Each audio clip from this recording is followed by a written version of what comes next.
तो हेलो दोस्तों, आज आपका फिर से स्वागत है हमारे चैनल पे। आज हम बहुत दिन बाद वीडियो अपलोड कर रहे हैं, तो हम अपना पिछला छोड़ा हुआ मैटर चैप्टर फिर से शुरू कर रहे हैं। तो ये उसका सेकंड पार्ट है, तो चलिए शुरू करते हैं।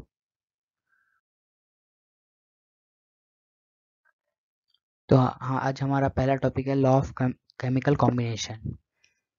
तो there are 3 laws of chemical combinations, जिसमें से पहला है लॉ ऑफ कांस्टेंट कंपोजिशन।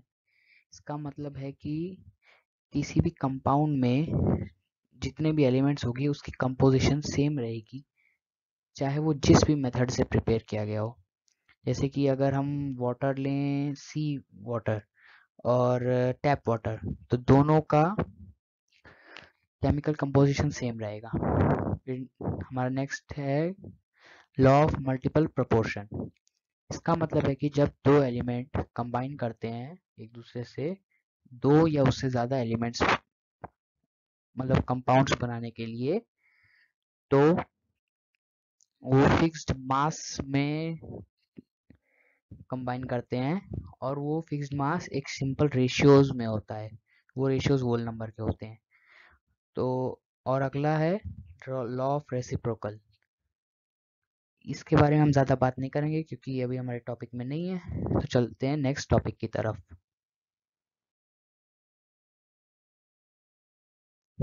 हमारा नेक्स्ट टॉपिक है डाल्टन्स एटॉमिक थियरी। तो सर जॉन डाल्टन ने अपनी मॉडर्न एटॉमिक थियरी में कुछ पोस्टुलेट्स लिखे थे, जो ये हैं कि पहला, a matter is made up of large number of tiny indivisible particles called atoms। इसका मतलब जो मैटर है वो टाइनी इनडिविजिबल पार्टिकल से बना होता है, जिनको इंडिविजुअली एटम्स कहते हैं। Second, the atoms of the same elements are alike while atoms of different elements are different। तो इसमें ये है कि सेम एलिमेंट के जो एटम्स होते हैं वो सेम होते हैं और डिफरेंट एलिमेंट्स के एटम्स डिफरेंट होते हैं। तो अगर हम आयरन का या सोडियम का लें, सोडियम एलिमेंट के एटम्स, तो वो किसी और जैसे कि लिथियम से डिफरेंट होंगे, पर सोडियम के सोडियम में सेम होंगे। उसके बाद नेक्स्ट पोस्टुलेट है, एक गिवन कंपाउंड में नंबर ऑफ एटम्स या काइंड ऑफ एटम्स कांस्टेंट रहते हैं। फिर अगला, मास जो है, it can neither be created nor be destroyed in a chemical reaction, it is a fundamental theory।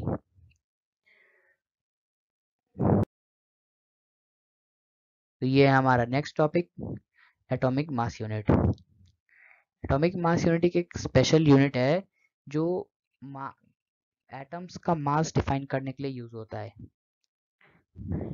इसकी इसको इसकी अगर बात की जाए तो ये होता है 1/12 मास ऑफ कार्बन 12 एटम। ये इसकी कोई डायमेंशन नहीं होती और एक एटॉमिक मास यूनिट की वैल्यू होती है 1.66 इंटू 10 टू पावर -27 kgs। तो ये बहुत ज़्यादा छोटी यूनिट है। अगला है रिलेटिव एटॉमिक वेट।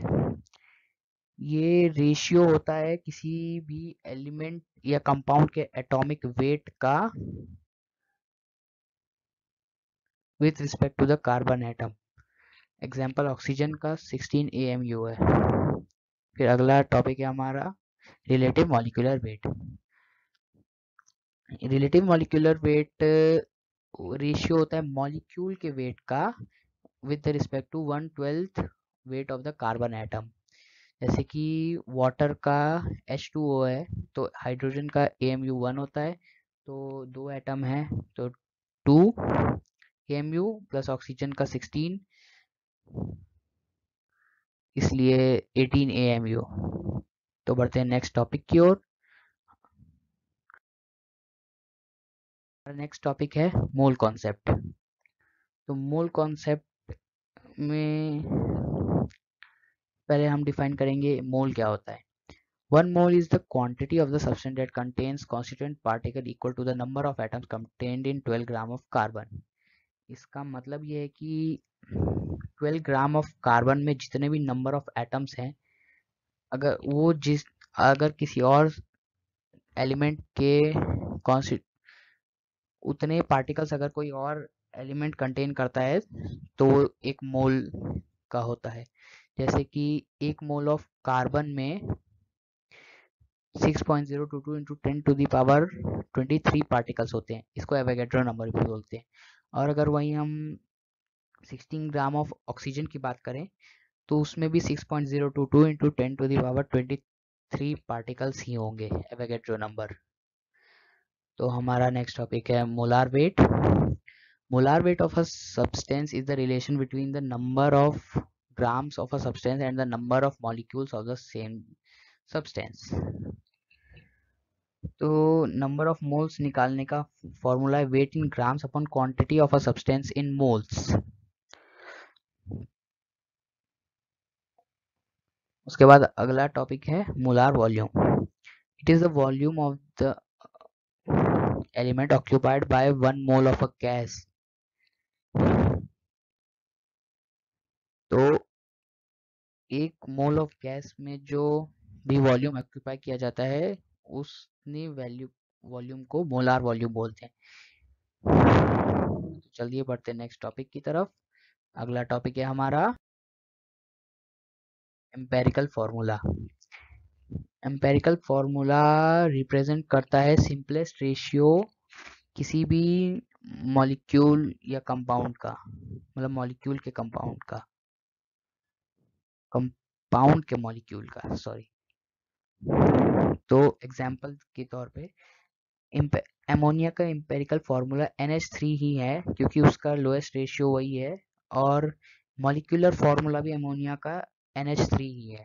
पर NH3 बेंजीन का एम्पेरिकल फॉर्मूला CH है, जबकि उसका मॉलिक्यूलर फॉर्मूला C6H6 है। तो मॉलिक्यूलर फॉर्मूला अगला है हमारा अगला टॉपिक कि molecular formula, it represents the exact number of atoms of various elements in a molecule of a compound.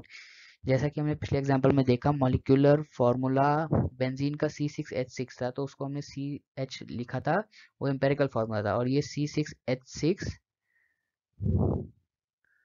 C6H6 है हमारा मॉलिक्यूलर फॉर्मूला, और एम्पेरिकल फॉर्मूला है हमारा CH। तो आज का हमारा टॉपिक यहीं ख़त्म होता है। Thank you. अगर वीडियो अच्छा लगे तो लाइक और सब्सक्राइब करना। अगर इस चैप्टर के नोट्स और टेस्ट चाहिए तो हमारी वेबसाइट पे जाना। हमारी वेबसाइट का लिंक डिस्क्रिप्शन में दे दिया जाएगा। Thank you. आज के लिए बस इतना ही।